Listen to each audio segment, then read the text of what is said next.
How has it been since that episode, and how has like life been in Japan over the last year? Oh man, you know, interestingly enough, and I hate to say it, it's been a little sad only because I really haven't gotten out of the house much, and like I can't figure out if it's because of the situation the world is in or because now I'm officially a workaholic. So I can't figure it out. I think I know. Say both. I think I know which is the answer really? to that one. If I had to Say take a both, guess. just to distract yourself. Yeah, it's probably just like a combination of both. You know. Yeah, definitely. I'm also a workaholic, so I know it's the second one. Oh man, outed in front of everyone. What can you do? That's how it is, man. He's married. I remember when Connor wasn't a workaholic, and then he discovered streaming, and then that was like the spare time that he had is now like dedicated to streaming. It turns out when you don't really enjoy what you're making, it's really easy to like not do it.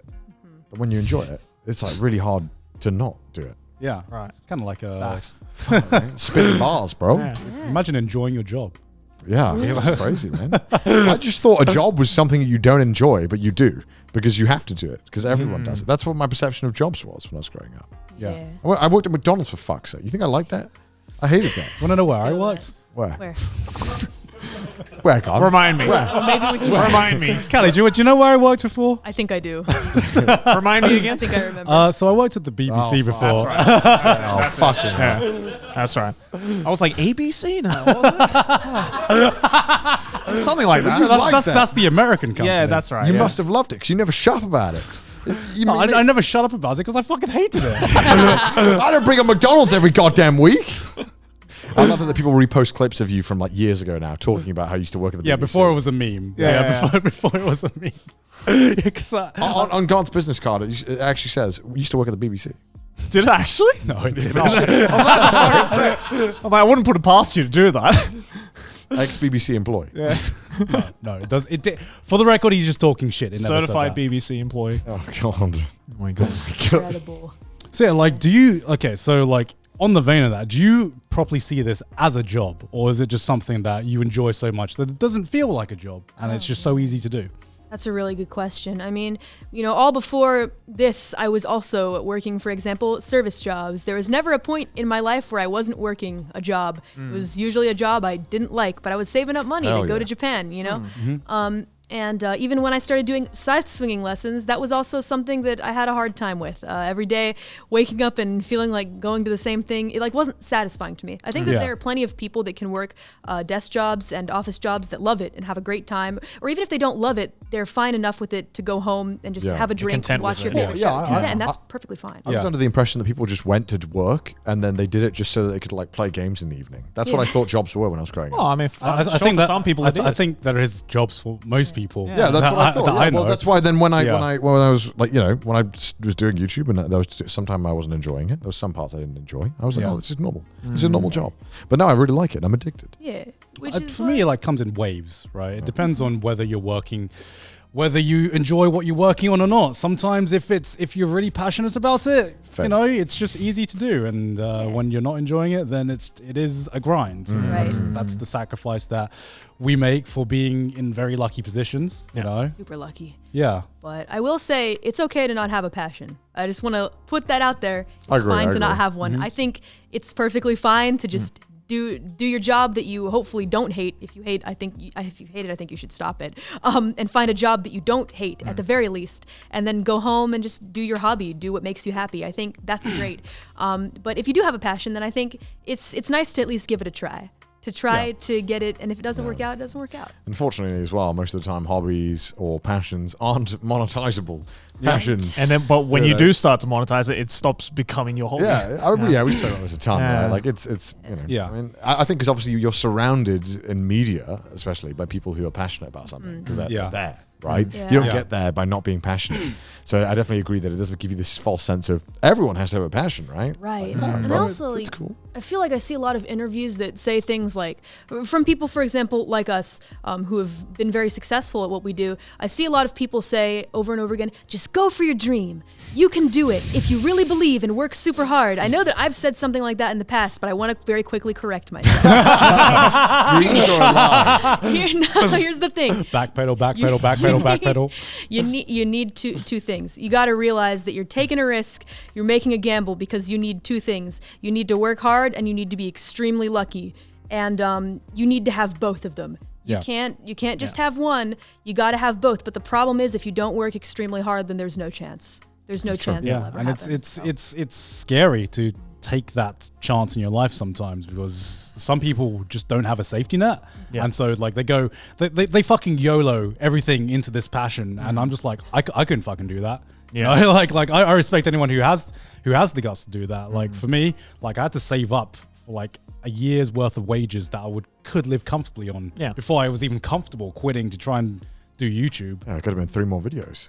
Yeah, I know, right? we may never know. The 3 lost videos that God could have made in that year. I'm sorry, God. But I think that even the fact that you had the balls to do that is quite admirable, because I'm sure there's a lot of people who want to, like, you know, get into either what we do or some kind of creative field that, you know, might have a year, 5 years, 10 years worth of savings, and they could just never take that first step forward. Yeah. You know? So I think just doing that, like, you know, for me, it's like I was still at school when I started this whole thing. So, you know, I had that safety net of like, well, if it doesn't work out, I'll just get my degree, get a fucking job. It's also difficult, because I feel like when you're talking to other people who are successful in that particular field, you almost get this like, not survivor bias, but like everyone's done it. Yeah. So how do you get an actual view of the whole picture or the whole playing field if your only perspective is from talking to people who've made it? You know, so sometimes I think like, but then how can you can't go to someone like, hey, you've been trying this for 15 years and you just failed. Hey, can I talk to you for a moment? Can I just figure out what's going on? Like, you can't, you know. Yeah. Remember that traumatic time where you tried to make it and you didn't? Yeah. Tell me about that. You know, like there's, you know, it's not always like that where people just do it forever. Like people give up for many reasons. Yeah, Like, people just stop. They don't necessarily give up, but you know, there's a lot of factors that come into play. But also I do think that sometimes I'm like, maybe I'm just talking to other people who have just made it too much, and I feel like I can't actually get a good perspective. I mean, I get that, and I think that we've just talked to enough people where you see certain patterns. Like everyone has a different path. Not everyone has exactly the same path, but you notice certain patterns that keep cropping up, and you're like, I kind of did that as well, and I'm just like, you know, because I thought that at the beginning there is nothing you can do to like guarantee success, and there is nothing you can do to guarantee success in our field, but there are certainly things you can do to increase your chances. Yeah, true. Right? And I feel like that just comes with knowledge, right? That just comes with just the trial and error, and just like what Calli's experience, where you start off, you don't know what you're doing, and then eventually you do it enough, and then you're able to get the opportunity to see what works and what doesn't. And obviously we've all been very lucky, as you say, as Calli said, you need luck to succeed in this field. Oh yeah. Yeah. But there are other things you can do that can increase your chances of success as well. So there's no guarantees, but there is ways, I think, that you can increase your chances. What do you think you would be doing now if you weren't a Reaper? If it had never happened? Man, you know, to be honest with you though, I genuinely, answering 100% honest, I'd still be trying. Yeah. I'd still be trying music, to make it right? with music. Yeah, I believe it. I would not, I just don't think I would have given up, because I don't know what else to do. See, that's the other thing, guys. If you got to recognize that it's a gamble, so you better like it. You better really, really love it, so that even if you don't quote unquote pop off or succeed, you love like every second of doing it, I think is the most important. You know, like back when I first came on the podcast, I feel like I didn't fully grasp it yet. I was so kind of like, whoa, I'm suddenly doing really well, way better than I've ever been in my life. This is because I worked hard. I just worked super hard. I remember you coming on and you were so like bright-eyed and you're just like so optimistic. And now you're dead on the I mean, that's why I had to like step back for a minute though and correct myself and say I was a little conceited back then, wasn't fully aware of what I was doing. But of course, once you change your stance on something on the internet, you're a hypocrite. So that's just kind of how it goes. Yeah, things can't change. Yeah. God forbid. When did it like start to hit you of like, oh, this is what the life is like? Oh, Let me see. That's another really good question. You guys got some bangers today. Oh, sorry. No, it's okay. Like interrogating. I'm just genuinely curious. The gears are grinding. Let me see. It must have been at the 1 million subscriber endurance stream. I think that was when it really hit me. Things are going to be extra different from now on. Wow. That was when we were really popping off, though. Everyone was exploding every single day with new subs and new members, and that was like the prime, and that was when it really hit me, like, oh wow, this is the craziest thing I've ever done in my existence, and I'm extremely lucky. Wow. And that was kind of when I changed my stance on, you just need to work hard to get far in life. I realized, no, that's a little conceited to say that. It's not true. It's not real life. Do you feel that, mentioning that, you said that there was like a big pop off and explosion. Do you feel like the scene has changed a bit? Of the way the viewers interact changed over the year? Because I feel like the peak of it is kind of, or like the hype peak, like the newness of it has kind of died down a little bit. Yeah. I think, it's okay to admit that it's kind of died down a lot, actually. The market is really saturated right now. This is me putting you don't say. You don't say. First time. That's just the truth. That is the plain truth of it all. There are a lot of people interested in VTubing now. It has gotten really big. A lot of people have come in, and also a lot of people have left. A lot of people have tried it out for several months and realized it's not for them.